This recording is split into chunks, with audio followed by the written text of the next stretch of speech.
할렐루야. 아멘. 오늘 하나님 말씀은 누가복음 18장 1절에서 8절 말씀입니다.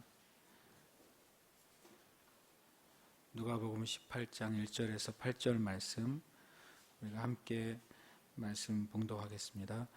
예수께서 그들에게 항상 기도하고 낙심하지 말아야 할 것을 비유로 말씀하여 이르시되, 어떤 도시에 하나님을 두려워하지 않고 사람을 무시하는 한 재판장이 있는데, 그 도시에 한 과부가 있어 자주 그에게 가서 내 원수에 대한 나의 원한을 풀어주소서 하되, 그가 얼마 동안 듣지 아니하다가 후에 속으로 생각하되, 내가 하나님을 두려워하지 않고 사람을 무시하나 이 과부가 나를 번거롭게 하니 내가 그 원한을 풀어주리라.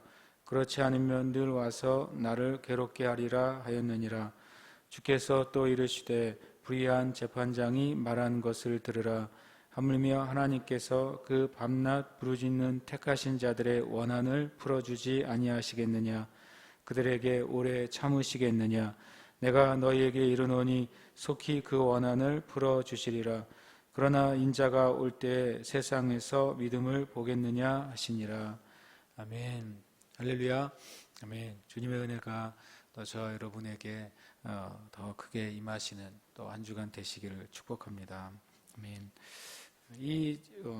오늘 말씀하시는 이 비유는 몇 개 안 되는, 주님이 이미 결론을 실은 말씀하신 비유 중에 하나예요. 왜냐하면 1절에 보면 주제를 말씀하셨어요. 항상 기도하고 낙심하지 말아야 할 것.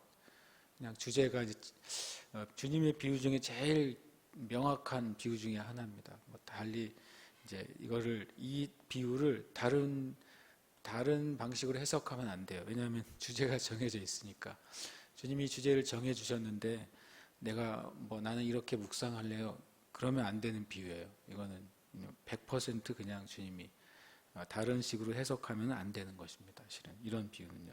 그러면 퀴즈처럼 말씀을 드리면, 비유 중에 주님이 이제 2절부터 8절까지 이제 비유가 있고, 그 다음에 이제 풀이까지 말씀하셨는데, 주제가 항상 기도하고 낙심하지 말아야 할 것이잖아요. 그것에 해당되는 그 밑에 비유의 답이나 내용은 뭐가 될까요? 만약에 비유 가운데서는 이제 3절에 자주 그에게 가서, 이 말이죠. 자주 가는 거예요. 얼마나 자주 가냐면, 재판장이 이 여자의 소원을 안 들어주면 내 인생이 괴롭겠구나라고 할 정도로 자주 갔어요. 그러니까 그것이 항상 기도하고 낙심하지 말아야 될 것의 비유의 모델은 그 여인이 여튼간 자주 갔다는 거죠. 그것을 풀이해 주실 때 주님이 말씀하신 항상 기도하고 낙심하지 말아야 될 것에 대한 주님의 첫 번째 풀이는 뭐냐면 6절이에요. 밤낮 부르짖는 택하신 자들이에요. 주님이 택한 믿음의 사람들인데 밤낮 부르짖는 것이 바로 항상 기도하고 낙심하지 말아야 될 것의 모습이에요. 그럼 이 모든 것을 마지막에 이제 딱 한 단어로 주님께서 결론을 내리셨어요. 그게 뭡니까? 8절에 보면 인자가 올 때 세상에서 주님이 보고 싶어하는 믿음이에요. 만약에 8절을만 딱 떼어가지고 인자가 올 때 세상에서 믿음을 보겠느냐라고 만약에 말씀을 적어놓고 이 믿음이 뭘까요? 라고 물어보면 10명이면 10명 다 각자의 묵상을 얘기할 수 있어요. 예수님이 다시 재림하실 때 보고 싶은 믿음이 뭘까? 또 보시기를 원하시는 그 믿음의 상태가 뭘까? 그럼 이제 각자의 신앙의 삶이나 또 지금 주님 앞에서 통과하고 있는 훈련의 그런 상태나 이런 것들을 우리는 묵상하면 말할 수 있어요. 그러나 여기서는 굉장히 너무 정확한 거예요. 주님이 인자가 올 때, 그것은 이제 분명히 재림의 때죠. 재림의 때에 주님이 보고 싶어하는 믿음이 있어요. 그런데 8절에 의하면 그런 믿음이 쉽지 않을 거라는 거예요. 얼만큼 보겠느냐라고 하는 것이죠. 그 믿음은 뭐냐면 주님 앞에 밤낮 부르짖는 하나님의 백성들을 주님은 보고 싶으세요. 근데 그것이 바로 이제 1절에 있는 항상 기도하고 낙심하지 말아야 될 믿음입니다.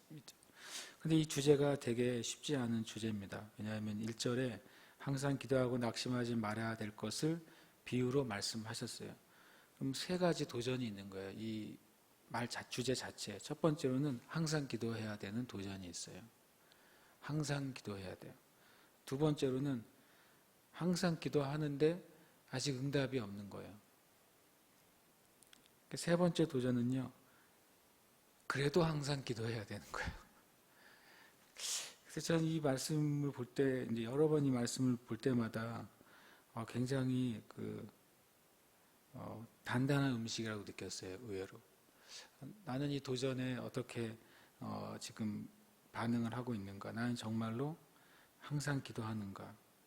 최소한 주님이 재림하실 때, 이 비유를 기준으로 저에게 찾고 싶은 것이 있다면 내가 항상 기도하는 상태여야 되는 거죠.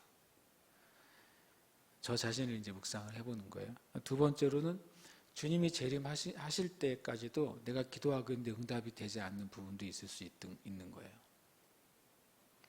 근데 주님이 재림하실 때 저의 믿음을 봤을 때 항상 기도하고 있는데 아직 그 기도가 성취하지 않았음에도 불구하고 내가 그 주님이 재림하는 때까지도 주님이 응답하실 것을 믿고 계속 기도하고 있는 거예요.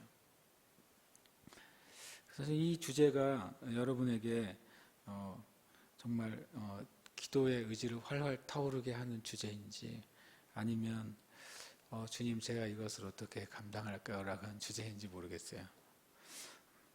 첫 번째 항상 기도하기 위해서는 정말로 기도의 훈련이 필요한 것이죠.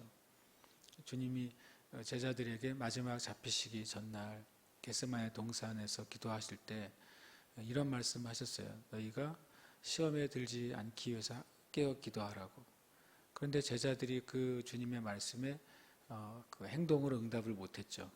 아마 입술로는 응답을 했을 거예요. 그러나 주님이 그 다음 말이 너희가 나와 함께 깨어서 1시간도 기도할 수 없느냐라고 주님 말씀하셔야 될 만큼 당시의 제자들은 이 기도에 있어서 깨어 기도하는데 훈련이 되어 있지 않았어요. 근데 나중에 성령님이 임하시고 난 다음에 제자들의 삶 또 사도 바울과 같은 이들의 삶을 보면 정말 기도하는 사람들이 된 것이죠. 우리에게도 주님 앞에 항상 기도하는 도전에 있어서 성령의 저는 충만함이 정말 필요하다고 고백해요. 나의 육신의 어떤 상태 또는 나의 어떤 스스로의 의지 가지고 온전하게 항상 깨어 기도할 수 있을까 우리가? 그것은 불가능한 것이죠, 실은. 우리가 성령 충만할 때 정말 내 영이 계속 주님과 교통하고 주님과 연결된 상태에 있어야 되는 거예요. 만약에 제가 이제 마이크를 지금 얘기를 하고 있는데 저 방송실에서 만약에 유튜브로 나가는 유튜브 볼륨이 제로가 돼 있으면 제가 아무리 말을 해도 그래도 이제 함께 예배하는 분들은 제 목소리를 못 듣잖아요. 그 말은 뭐냐면 우리의 심령이 하나님과 이렇게 온 에어라고 하죠. 방송 중이라고 말하는 것처럼 주님 안에서 내가 연결되어 있지 않으면 우리의 삶에 어떤 구하거나 추구하는 것이 하나님께 실은 전달되지 못합니다. 우리가 주님 앞에 항상 기도하는 것, 이것이 제일 첫 번째 도전이면서도 제일 우리가 주님 앞에 구해야 될 한 가지 도전이라고 저는 생각합니다. 제가 두 번째 도전은 항상 기도하는데 응답이 없는 걸 전제로 한 도전이라고 말씀드렸죠. 내가 기도하고 있는데 분명히 성경에서 내가 기도하는 것에 대해서 주님이 약속이 있는데 그리고 나는 그 약속을 근거로 주님께 나아가는데 아직 역사가 나타나지 않거나 아직 주님의 응답이 나타나지 않는 거예요. 그럴 때 이것을 어떻게 계속할 수 있을까라고 하는 것이죠. 그건 딱 하나의 도전인 거예요. 하나님에 대한 절대 믿음이에요. 심지어 주님이 내 기도를 다 안 들어주셔도 주님은 선하신 분이야. 주님이 내 기도에 지금 응답하지 않으셔도 주님은 거룩하신 분이고 주님은 전능하신 분이라는 것에 대한 절대 믿음. 실은 그 믿음이 없이는 우리가 주님 앞에 항상 기도하면서도 낙심하지 않을 수 있는 믿음을 갖기가 어려워요. 저와 여러분 안에 그 하나님에 대한 100% 믿음이 있는가 참 돌아봐야 될 때인 것이죠. 내 기도가 빨리 응답되면 주님은 전능하신 분이고, 내 기도가 빨리 응답되지 않으면 내 마음에 주님은 왜 응답하시지 않는 의문까지는 괜찮은데, 거기를 더 나아가서 주님에 대한 의심이 우리 안에 싹트기 시작한다면 이 주님이 1절에 말씀하신 도전에 참 우리가 큰 어려움에 직면할 겁니다. 그래서 참 이것은 쉬운 도전이 아니라고 제가 생각하게 됐어요. 그 다음 맨 끝에 그래도 계속 기도해야 되는 도전이라고 세 번째 말씀을 드렸어요. 그것은 정말 인내하는 믿음이 필요한 것이죠. 나의 기도, 또 내가 생각하는 방식의 응답, 또 내가 생각하는 방식의 때를 다 주님께 맡길 수 있어야 항상 기도하면서도 낙심하지 않을 수 있는 것이죠. 그러면서 이제 비유를 주님이 극단적인 비유를 드세요. 제가 왜 이렇게 극단적인 비유를 주님 드셨을까 싶어요. 그러니까 2절과 3절에 보면 어떤 도시에 한 재판장이 있어요. 3절에 보면 그 도시에 또 한 과부도 있다, 이렇게 표현되어 있어요. 표현이 일부러 눈에 띄게 하시려고 이렇게 문장을 만드신 것 같아요. 한 도시에 한 재판장이 있는데 그 도시에 또 어떤 과부도 있어요. 근데 그 재판장의 상태는 어떠냐면, 그 도시의 재판장인데 하나님을 두려워하지 않는 재판장이에요. 그리고 두 번째로는 사람을 무시하는 재판장이에요. 굉장히 최악의 상황이잖아요. 그런데 그 도시에는 그가 재판장이에요. 그가 권세가 있는 거예요. 그가 그 도시에 있는 문제에 대해서 그가 판결할 수 있는 권리가 있고 그에게 권세가 있어요. 그런데 공의로우시고 거룩하시고 사랑이 많으신 하나님에 대해서 관심이 없어요. 그리고 두려워하지도 않아요. 그리고 더더욱이 사람들을 무시하는 사람이에요. 최악의 재판장이죠. 권세자가 이 세상에 있는데 그 권세자가 불이에요. 근데 그가 모든 권세를 다 가지고 있어요. 그럴 때 최악이잖아요. 근데 세 번째는 3절에 보면 그 도시에 한 과부도 있어요. 근데 그 과부는 엄청난 그 원한이 있어요. 그리고 그 원한을 풀 길이 없어요. 그래서 그 과부가 선택을 한 거죠. 공식적인 재판을 통해서 나의 원한을 풀기로 결정을 한 거예요. 마치 그 창과 방패의 싸움 같은 거죠. 하나님 두려워하지도 않고 사람도 무시하는, 그러나 권세를 가지고 있는 그런 불의한 재판관이 있고, 그러나 자기 인생에 해결되지 않는 원한과 고통을 가지고 있는 한 과부가 있어요. 과부라고 말했으니까 남편이 없는 자이고, 그러면 스스로 자기 문제를 해결해야 되는 상황인 것이죠. 이 2절과 3절은 굉장히 극단적인 주님의 그 설정이에요. 그러면서 이 과부의 그 주장은 그거예요. 내 원수에 대한 나의 원한을 풀어주소서. 주님은 이 원수가 어떤 짓을 했는지 말씀하지는 않으세요. 이 여인이 과부라고 했으니까 그 원수가 이 여인을 과부가 되게 만든 원수인지, 남편을 죽인 원수인지, 그건 나오지 않습니다. 그러나 분명히 이 과부는 그 심각한 그 원한을 품고 있고, 그리고 또 그 원수가 아직 잘 살아있는 거예요. 그러니까 풀어달라고 하는 것이죠. 4절에 보면 그가 얼마 동안 듣지 아니하다가 그 악한 불의한 재판장이 듣지 않다가 후에 속으로 생각하는 상태가 됐어요. 얼마 동안 과연 이 재판장이 이 여인의 이야기를 무시했을까요? 그건 여러분의 그 기준이 다를 수 있어요.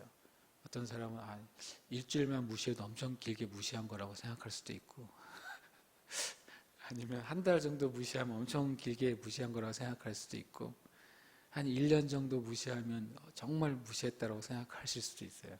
그러나 어쨌든 이 재판장의 기준을 더 이상 못 견디겠다 할 때까지 이 여인이 계속 찾아온 것이죠.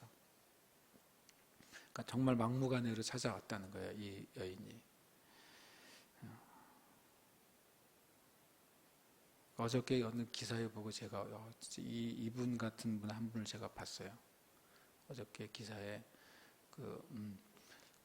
서해 수호의 날 행사에 이제 우리나라의 영부인이 가셨는데 그때 아들이 서해 교전 때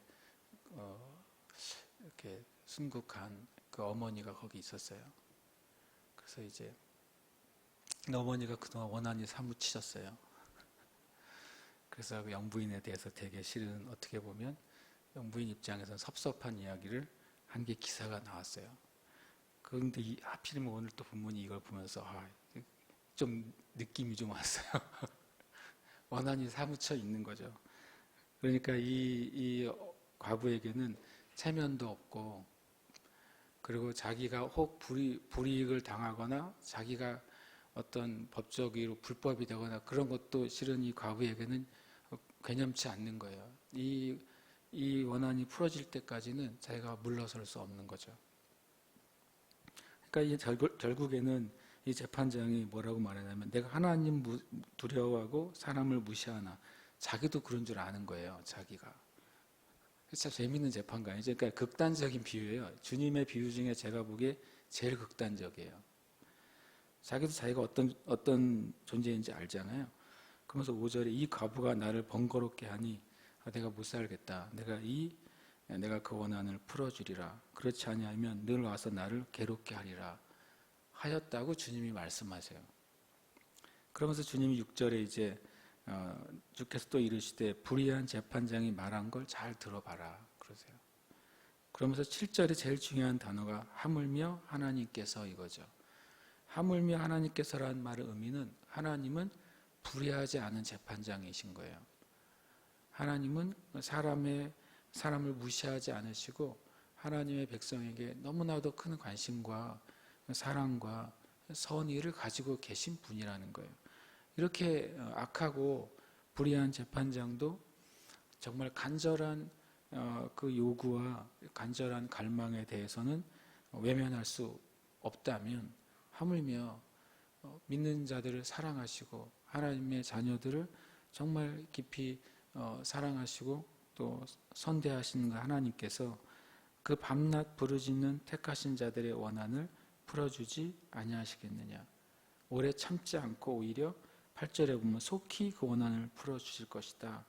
이렇게 말씀하고 있는 거죠. 제가 생각을 해보게 됐어요.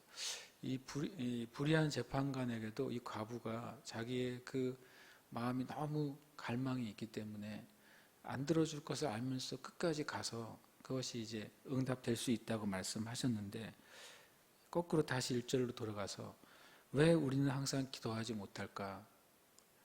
왜 우리는 우리의 기도가 즉시 응답되지 않을 때 낙심하게 될까? 왜 우리는 끝까지 주님 앞에 기도하는 것을 계속하지 못할까? 제가 이제 이 말씀 가운데서 깨닫게 된 것은 이 7절에서 우리는 정말 하나님이 어떤 분인지 잘 모르는 것이 아닌가. 하나님 아버지가 정말 모든 온 우주와 온 역사와 모든 일에 대한 진정으로 전권을 가지고 있다는 사실을 우리가 100% 모르는 것이 아닌가. 이런 종류의 기도는 주님께 드릴 수 있지. 그런데 이런 문제는 뭐 주님에게까지 내가 기도해야 되겠어? 라고 혹시 생각하는 게 아닌가, 우리가. 참 제가 그런 생각을 갖게 됐어요. 그리고 또 하나는 주님이 정말로 내가 하는 기도에 진짜 관심을 가지고 계실까? 라고 하는 생각을 우리가 갖고 있느냐는 것이죠. 그래서 우리가 정말 주님이 어떤 분인지 진짜 모르기 때문에 진짜 기도하지 않는 것이 아닌가. 우리가 달란트 비유에서도 한 달란트를 받은 자가 왜 실패하게 됐는지, 왜 악하고 게으른 종이라는 주님의 그 주인의 책망을 듣게 됐는지, 거기서 보면 주인에 대한 잘못된 지식 때문이었어요. 우리 주인은 엄한 사람이고 우리 주인은 심지 않고도 내놓으라라고 하는 분이야. 그러니까 내가 조금만 실수했다가는 완전히 나는 망할 것 같아. 주인에 대해서 완전히 잘못된 지식과 그 다음에 결론을 내린 것이 그 한 달란트 받은 종의 큰 실수였잖아요. 마찬가지로 여기서 보면 하물며 그 밤낮 부르짖는 택하신 자들의 원한을 늘 풀어주시는 그 하나님 아버지에 대해서 우리가 하나님이 어떤 분인지 정말 모르는 거예요. 그래서 우리가 항상 기도하면서 낙심하지 않아야 되는, 그것이 참 쉽지 않겠구나라는 사실을 깨닫게 됩니다. 우리가 잘 아는 말씀 몇 가지를 제가 읽어드리고 오늘 기도하고 싶습니다. 갈라디아서 6장 9절에 보면 우리가 선을 행하되 낙심하지 말지니 포기하지 아니하면 때가 이름에 거두리라 라고 말씀하셨어요. 저와 여러분에게 우리가 주님 앞에 드릴 수 있는 우리의 그 최선 중에 하나는요, 기도하는 거예요. 저와 여러분이 낙심하지 않고 포기하지 않는 기도의 그 사람 되시기를 축복합니다.